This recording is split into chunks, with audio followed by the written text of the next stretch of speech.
Welcome to Silent Cabin Stories. Today, we follow the story of Marcus Rodriguez, a humble aircraft maintenance worker whose routine cleaning shift became a life-or-death mission when disaster struck above the clouds. What seemed like an ordinary overnight cargo flight from Chicago to Frankfurt turned into something extraordinary when the impossible happened.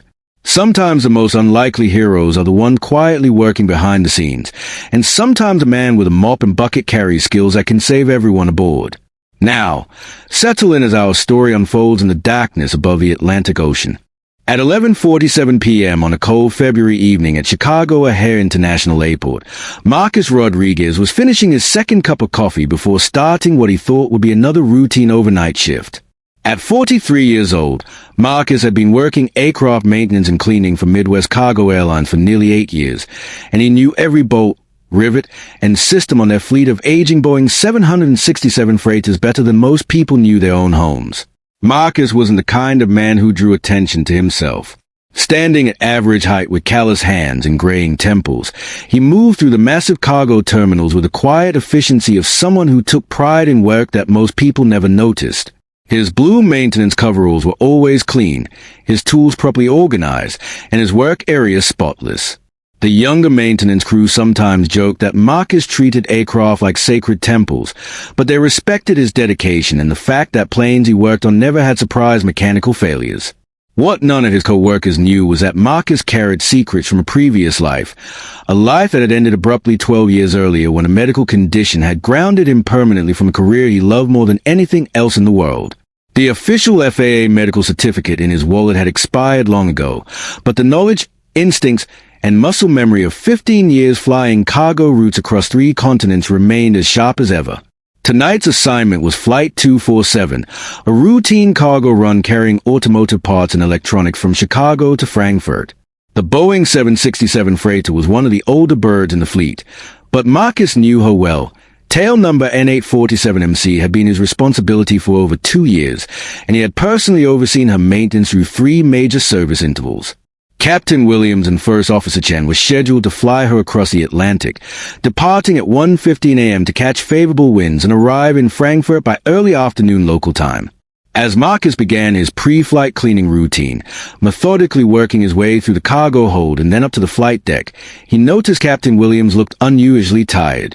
The senior pilot, a veteran with over 20 years of experience, was rubbing his temples and squinting at the flight planning documents as if he was having trouble focusing on the numbers. "Long day, Captain?" Marcus asked quietly as he cleaned the cockpit windows with practiced precision. "Longest week of my life," Williams replied with a weary smile. "My wife's been in the hospital, haven't been sleeping much. But this is the last run before my scheduled time off, so I just need to push through one more flight." Marcus nodded sympathetically while continuing his work, but something in the captain's voice triggered an instinct he hadn't felt in years. During his flying career, he had learned to read the subtle signs of fatigue, stress, and impairment in crew members, skills that had saved lives more than once when weather conditions or mechanical problems required split-second decisions from people operating at their absolute limits. First Officer Chen appeared equally exhausted, mentioning that he had just returned from 3 consecutive international routes and was looking forward to a week of rest after this flight. Both pilots were operating within legal duty time limits, but Marcus could see they were pushing themselves harder than was wise. However, as a maintenance worker, it wasn't his place to question crew fitness decisions. That responsibility belonged to flight operations management and the pilots themselves. As he finished cleaning the cockpit and prepared to move on to the passenger cabin area behind the flight deck, Marcus took one last look at the instruments and controls that had once been familiar to him as his own heartbeat. The 767 systems were nearly identical to the aircraft he had flown for over a decade, hauling cargo across some of the most challenging routes in commercial aviation. The sight of the controls brought back memories of night flights over the Pacific, emergency landings in thunderstorms, and the deep satisfaction that came from safely delivering precious cargo to destinations around the world. But those days were gone, ended by a heart condition that had developed suddenly and grounded him permanently. The FAA medical examiners had been sympathetic but firm.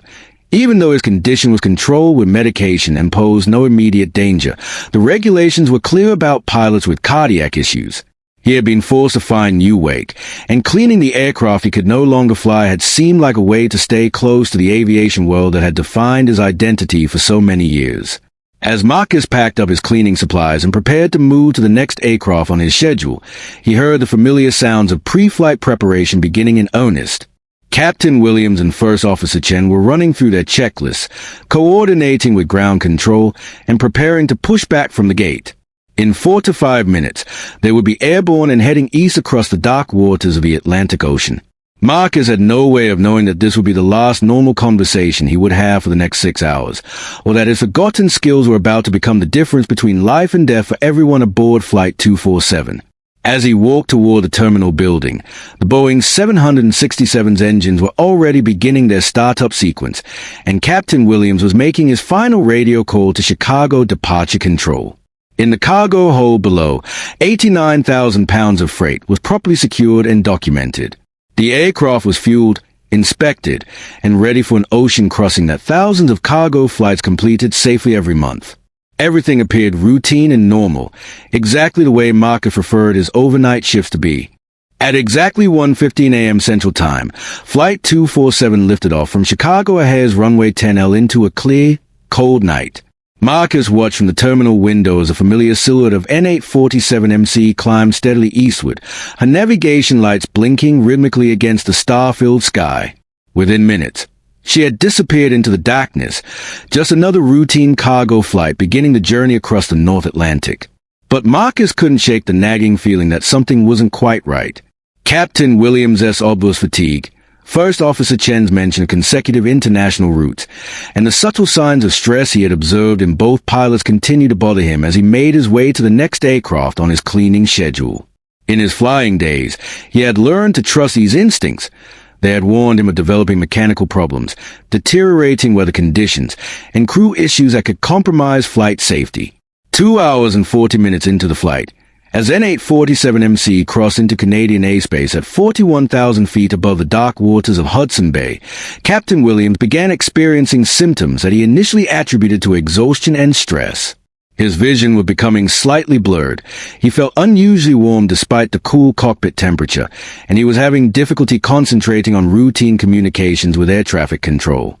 "I'm not feeling great," he told First Officer Chen during a brief break in radio communications.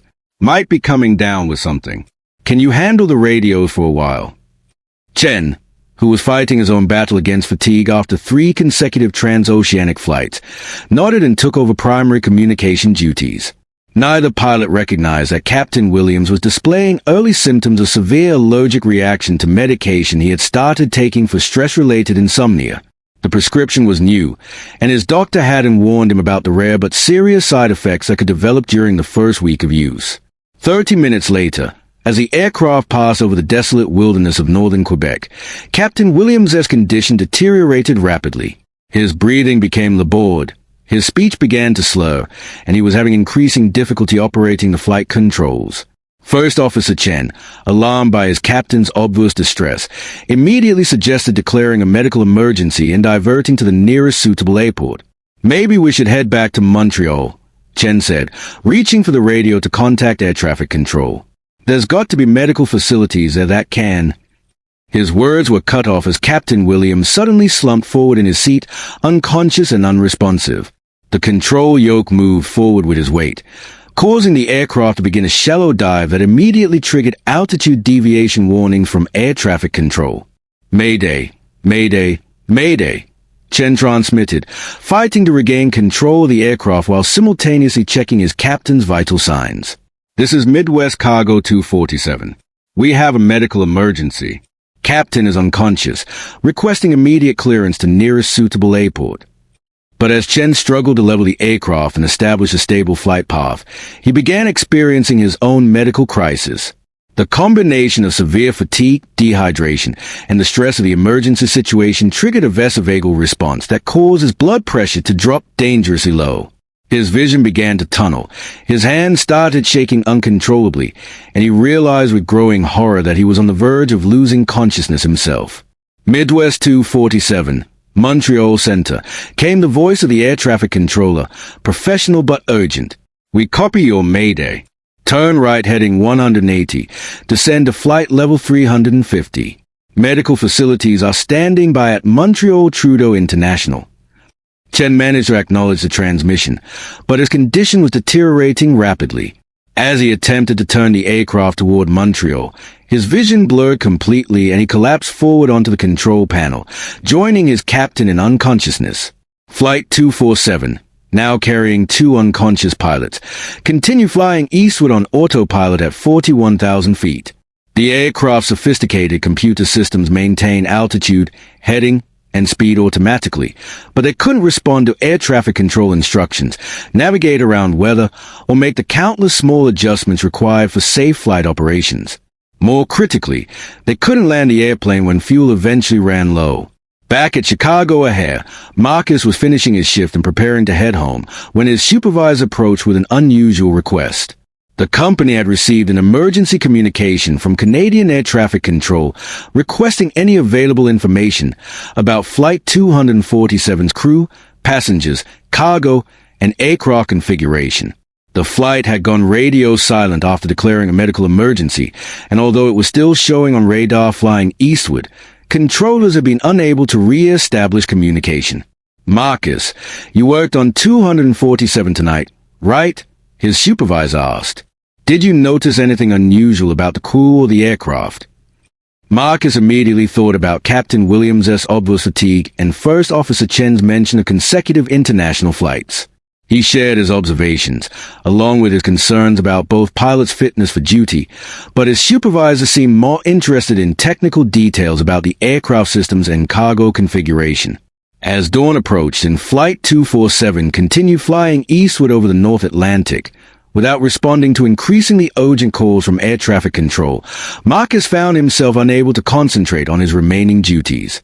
His flying experience told him that a communications failure combined with a medical emergency could only mean one thing. Both pilots were incapacitated, and a fully loaded cargo aircraft was flying uncontrolled across some of the most remote airspace in the world. The aircraft had fuel for approximately 8 hours of flight time. If something wasn't done within the next few hours, Flight 247 would eventually run out of fuel somewhere over the Atlantic Ocean and crash into the sea, taking with it not just a valuable cargo, but also any hope of determining what had caused the emergency in the first place. Marcus looked at his phone and realized he was facing an impossible decision. He could go home, shower, and sleep, trusting that professional air traffic controllers and airline operations specialists would somehow resolve the crisis. Or he could do something that might get him fired, arrested, or worse, but might also be the only chance of saving Flight 247 and preventing a disaster that would haunt him for the rest of his life.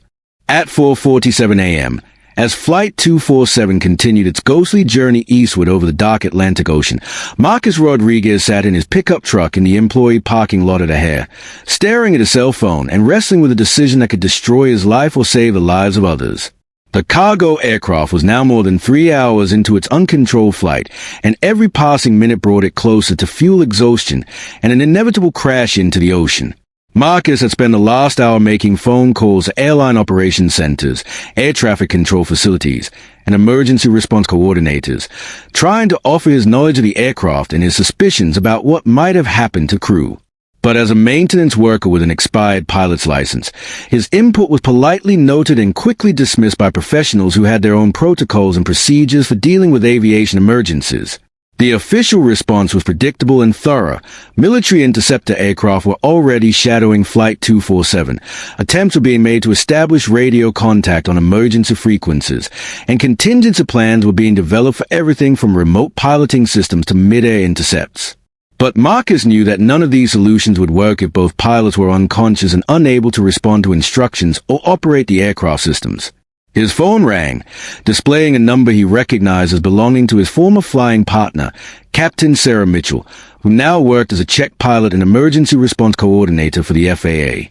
Marcus had called her 20 minutes earlier, sharing his concerns about Flight 247 and his belief that both pilots were likely incapacitated. "Marcus," Sarah's voice was tense and urgent, "I've been following the situation with 247. You said you observed both pilots showing signs of fatigue and stress."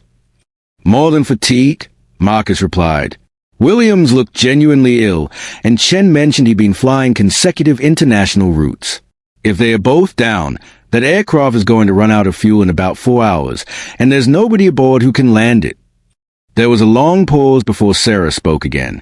Marcus, I'm going to ask you something, and I want you to think very carefully before you answer. You still remember how to fly a 767, don't you? The question hung in the air between them, loaded with implications that both of them understood perfectly. Marcus's medical certificate had been revoked, but his knowledge and skills remained intact. The FAA regulations that prevented him from acting as pilot in command were designed to protect passengers and cargo under normal circumstances, but Flight 247 was far from a normal situation. I could fly it, Marcus said quietly, but how would I get aboard?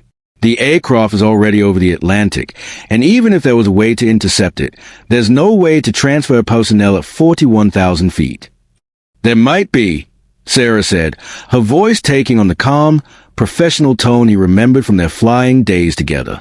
The Air Force has been working on emergency crew transfer systems for situations exactly like this. It's experimental, dangerous, and probably illegal, but it's been tested successfully in controlled conditions. What Sarah was describing sounded like something from a military thriller movie, a high-altitude aerial rendezvous between Flight 247 and a specially equipped Air Force transport, followed by mid-air transfer of personnel using advanced parachute and cable systems. The technical challenges were enormous, the safety risks were extreme, and the legal implications were staggering, but it might be the only way to get a qualified pilot aboard the aircraft before fuel exhaustion made recovery impossible. Marcus closed his eyes and pictured N847MC flying alone through the darkness, her cargo hold full of valuable freight, her cockpit occupied by 2 unconscious men who had trusted him to keep their aircraft in perfect working condition. The irony wasn't lost on him. He had been grounded because of concerns about his ability to handle the physical stress of flying, but now his grounded status might be the only thing standing between Flight 247 and disaster.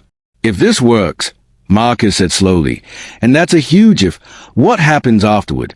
Even if I successfully land the aircraft, I'll have violated about 50 different FAA regulations.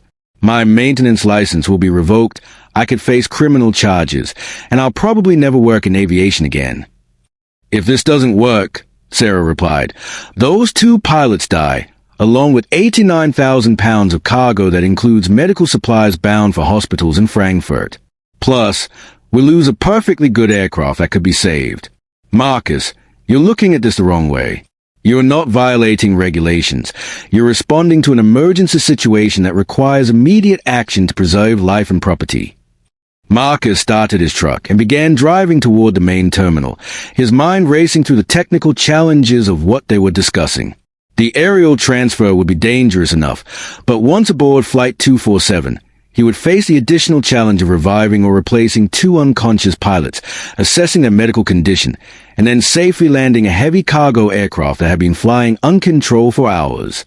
The Boeing 767 was similar to aircraft he had flown regularly during his 15-year career, but every aircraft had subtle differences in systems, performance characteristics, and handling qualities. He would need to quickly familiarize himself with N847MC's specific configuration while simultaneously dealing with whatever medical emergency had incapacitated the original crew. Sarah, Marcus said as he pulled into a parking space near the Air Force Reserve Unit base at O'Hare, if we're really going to do this insane thing, I need you to coordinate with whoever is handling the emergency response. I need technical information about 247's current fuel state, weather conditions along her route, and available airports for emergency landing. And I need all of this information in the next 30 minutes, because after that, we'll be past the point of no return. As Marcus walked toward the military operations building where he had been told to report, he realized that his quiet life as an aircraft maintenance worker was about to end, one way or another. Either he would successfully save Flight 247 and face the consequences of violating his medical grounding, or he would die in the attempt and never have to worry about consequences again. At 6:15 a.m., approximately 400 miles northeast of Newfoundland, an unprecedented rescue operation was taking shape in the cold, gray sky above the North Atlantic. Flight 247 continued its automated eastward journey at 41,000 feet, while below at 35,000 feet, a specially equipped Air Force C-130J Super Hercules matched its course and speed, preparing for an aerial maneuver that had never before been attempted under real emergency conditions. Marcus Rodriguez sat in the cargo bay of a military transport aircraft, wearing a specialized pressure suit and parachute system that looked like something from a science fiction movie. The equipment had been hastily assembled from various experimental programs, combining high-altitude parachute gear with cable-assisted transfer systems that were still in the testing phase. The Air Force crew briefing had been brutally honest about the risks. The chances of successfully transferring a person from one aircraft to another at 41,000 feet, in potentially unstable weather conditions, with limited time for preparation, was somewhere between slim and none. The good news, Staff Sergeant Williams had explained with dark humor, is that if something goes wrong, you probably won't have time to worry about it. The plan, such as it was, relied on Flight 247's autopilot system maintaining stable flight long enough for the C-130 to position itself precisely beneath the cargo aircraft. Marcus would then be deployed from the military transport, using a specialized parachute that would allow him to be captured by a trailing cable system that had been jury-rigged to the 767's cargo door. If everything worked perfectly, and there were at least 50 things that could go wrong, he would be winched up into Flight 247's cargo bay and could then make his way to the cockpit. The technical challenges were staggering. Both aircraft had to maintain exact speeds, altitudes, and headings while flying through potentially turbulent air over the ocean. The cable system had to function flawlessly despite never having been tested under these conditions. Marcus had to execute a mid-air intercept while wearing bulky protective equipment that limited his mobility and vision. And all of this had to happen within a narrow window of opportunity, because Flight 247's fuel state was becoming increasingly critical. Hercules based at Angel 1 came the voice of the Air Force mission commander through Marcus's headset. Target aircraft is maintaining steady flight at Angels 41, ground speed 480 knots. Weather is deteriorating along the route. We're looking at possible turbulence and icing conditions in about 90 minutes. This is our best shot. Marcus checked his equipment one final time, running through procedures he had memorized during a frantic 2-hour briefing session. The pressure suit was bulky and uncomfortable, but it would keep him alive at altitude if something went wrong with the transfer. The parachute system was more sophisticated than anything he had used during his flying career, with GPS guidance and automatic deployment systems designed to bring him to within meters of the target cable. The most dangerous part of the operation would be the moment of transfer itself. If the cable system failed to capture him properly, he would fall into the ocean from 8 miles above the surface. If he was captured but the winching mechanism malfunctioned, he could be dragged behind the aircraft until the cable snapped or his chute failed. If he made it aboard but couldn't revive the pilots or safely land the aircraft, everyone involved would simply die a few hours later when the fuel ran out. Angel 1, this is Hercules Base. We're beginning our approach now. Target aircraft is holding steady. Autopilot appears to be functioning normally. You will have approximately 30 seconds to execute the transfer once we're in position. Through the small window of the C-130, Marcus could see the ghostly outline of N-847MC flying serenely through the morning sky, her navigation lights blinking steadily as if nothing was wrong. From this distance, she looked perfectly normal, just another cargo aircraft going about its business.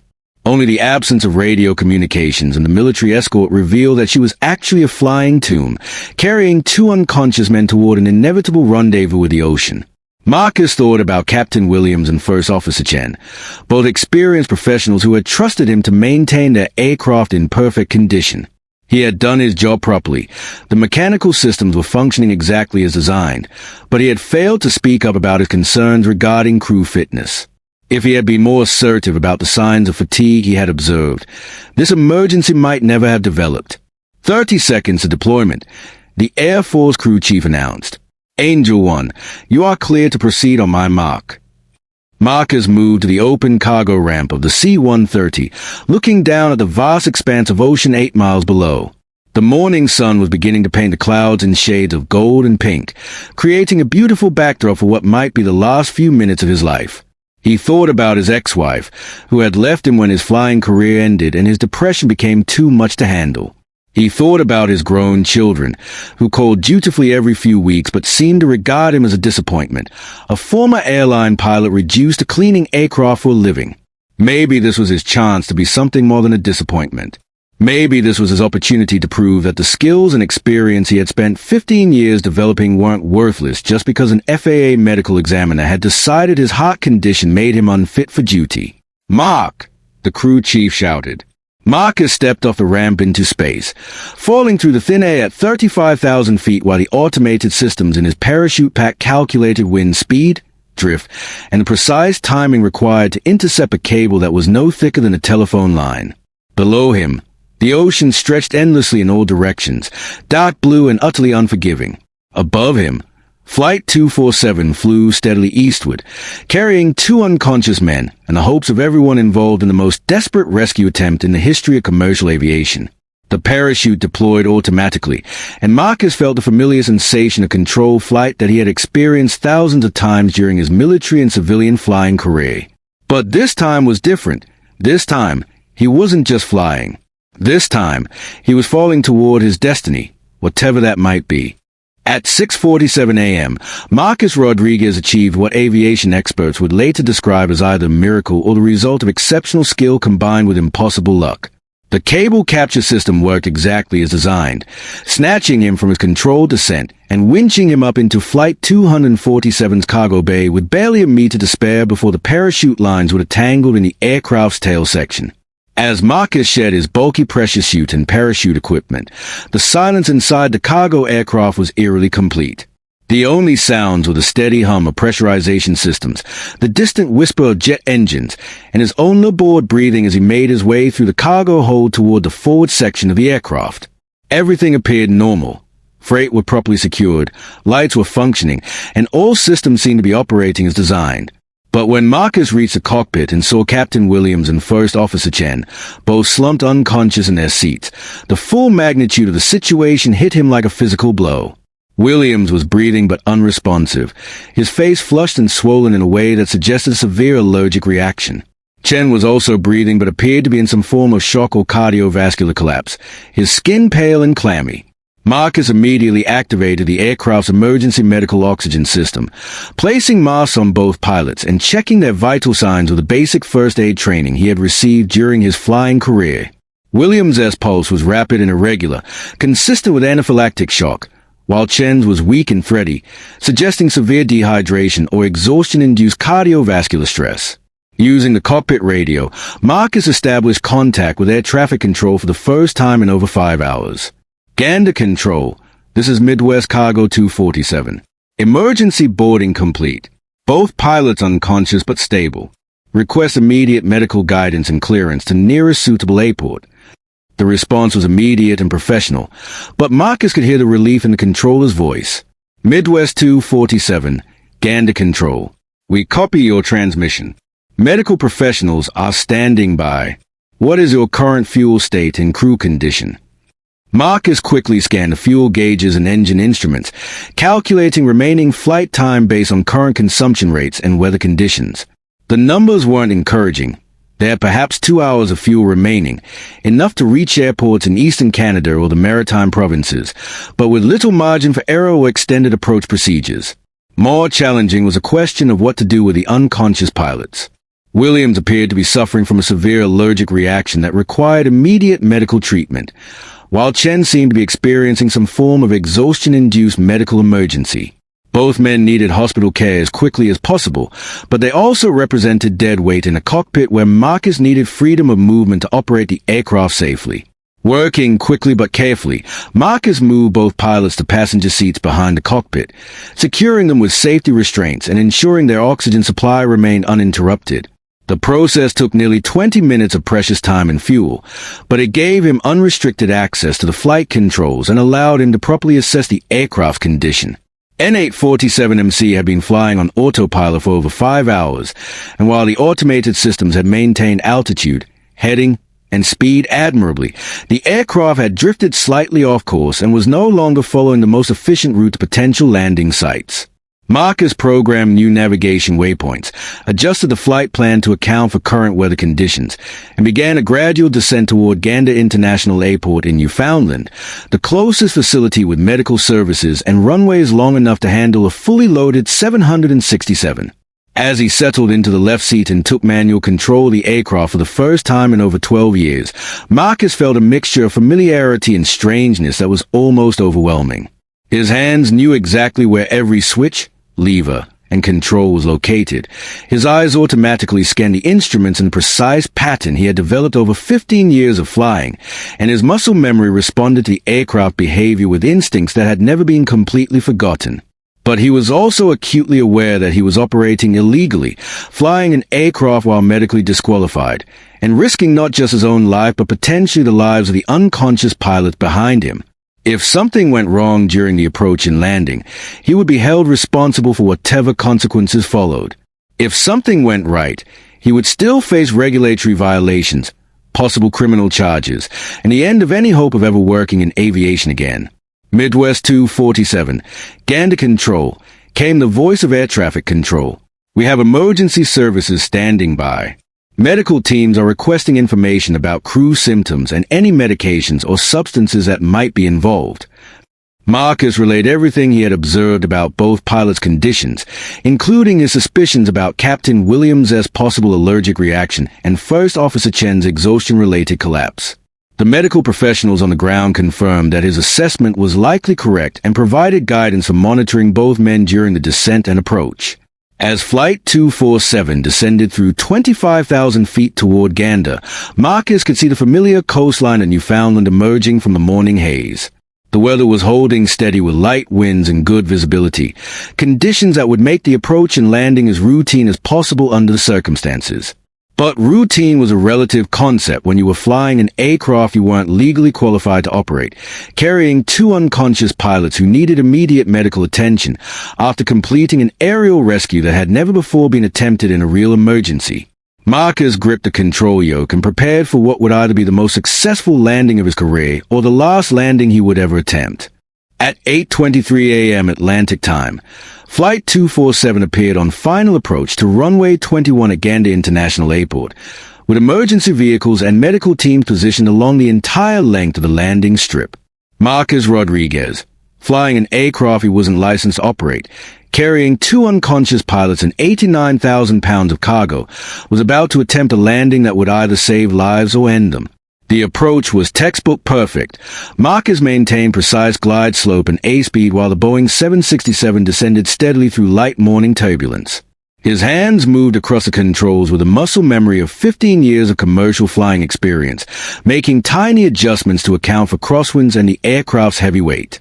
Despite the illegal circumstances and the medical emergencies behind him, this felt like coming home. Midwest 247. Gander Tower, you are cleared to land runway 21. Wind 240 at 8 knots. Emergency services are standing by. Marcus acknowledged the clearance while running through his landing checklist, ensuring that flaps, landing gear, and all aircraft systems were properly configured. Behind him, Captain Williams remained unconscious but stable, while First Officer Chen had begun showing signs of improved consciousness during the descent, occasionally mumbling incoherently but not yet fully aware of his surroundings. The runway threshold passed beneath them at exactly the right altitude and airspeed, and Marcus executed a landing that was so smooth it barely registered on the aircraft stress monitors. As the main landing gear touched down and the 767 settled onto the runway, emergency vehicles began following the aircraft while it rolled out and taxied toward the designated parking area. Within minutes of engine shutdown, medical teams were aboard the aircraft, providing immediate care for both pilots while Marcus submitted to questioning by airport security, Canadian aviation authorities, and FAA representatives who had flown in during the emergency response. The initial focus was on the medical crisis that had incapacitated the original crew, but it quickly became clear that Marcus's unauthorized flying would also require extensive investigation. Captain Williams was diagnosed with severe anaphylactic shock triggered by a new prescription medication he had started taking for stress-related insomnia. The allergic reaction had developed gradually during the first few hours of flight, eventually causing unconsciousness and potentially life-threatening cardiovascular complications. First Officer Chen had suffered what doctors described as exhaustion-induced vasovagal syncope, complicated by dehydration, and the stress of dealing with his captain's medical emergency. Both pilots were hospitalized in stable condition and were expected to make full recoveries, though their flying careers would require extensive medical review before they could return to active duty. The cargo had arrived safely and on schedule, including medical supplies that were desperately needed by hospitals in Frankfurt. N847MC had suffered no damage during the emergency and was cleared to continue her journey after refueling and a thorough inspection. But the question of what to do with Marcus Rodriguez remained complicated and controversial. He had clearly violated numerous FAA regulations by acting as pilot in command while medically disqualified, and under normal circumstances, such violations would result in serious legal consequences and the permanent revocation of all aviation privileges. However, the circumstances were far from normal. The unauthorized flight had been undertaken to save lives in an emergency situation where no legal alternatives existed. The aerial rescue operation had been approved at the highest levels of government and military command, and Marcus's actions had prevented what would certainly have been a fatal crash with significant loss of life and property. 3 days later, as investigation continued and media attention intensified, Marcus found himself sitting in a conference room at FAA headquarters in Washington, facing a panel of senior aviation officials, medical experts, and legal representatives. The formal hearing would determine whether he faced criminal charges, civil penalties, or some form of recognition for his actions. Mr. Rodriguez, the lead investigator began, you understand that your actions, while undertaken with heroic intentions, represent serious violations of federal aviation regulations. You operated as pilot in command while medically disqualified. You violated the terms of your medical certificate revocation, and you placed yourself and others at risk by flying an aircraft you were not legally authorized to operate. Marcus nodded, having expected this line of questioning. I understand the regulations, and I understand that I violated them. But I also understand that 2 people are alive today who would have died if I had followed those regulations strictly. Sometimes you have to choose between following rules and saving lives. The hearing continued for several hours, examining every aspect of the emergency response and Marcus's role in the rescue operation. Medical experts testified about the severity of the original crew's conditions and the likelihood that both pilots would have died without immediate medical intervention. Aviation safety specialists reviewed the technical aspect of the aerial transfer and the subsequent landing, confirming that Marcus had operated the aircraft safely and professionally throughout the emergency. The final decision, announced 2 weeks later, reflected the unique circumstances of the case. Marcus would face no criminal charges and no civil penalties, but his violation of medical certification regulations would remain on his record. More significantly, the FAA announced that his case had prompted a comprehensive review of emergency response procedures and medical certification standards, potentially leading to regulatory changes that would prevent similar situations in the future. Marcus returned to his job cleaning aircraft at O'Hare, but his quiet life as a maintenance worker was permanently changed. News media attention brought job offers from several airlines willing to hire him in training or safety positions that didn't require active pilot certification. The manufacturer of the cable transfer system used in his rescue credited him with proving the viability of their technology under real-world conditions. 6 months later, Marcus received a letter from Captain Williams, who had returned to active flying after complete recovery from his allergic reaction. The letter was brief but heartfelt. Thank you for bringing us home. I know what you risked to save our lives, and I will never forget it. Sometimes the most unlikely heroes are the ones working quietly behind the scenes, and sometimes a man with a mop and bucket carries exactly the skills needed to save lives. Marcus Rodriguez had spent 12 years believing his flying career was over, but in the end, his greatest flight was the one that brought everyone home safely. This story reminds us that expertise and experience never truly disappear, even when circumstances force us into different roles. The skills we develop in one chapter of our lives remain with us, waiting patiently for the moment when they might be needed to serve a greater purpose. Sometimes the most important qualifications aren't written on certificates or licenses. They are written in the courage to act when others cannot. What did you think of Marcus's story? Rate it from 1 to 10, and let us know where you're listening from. Thank you for watching and sharing this moment with us.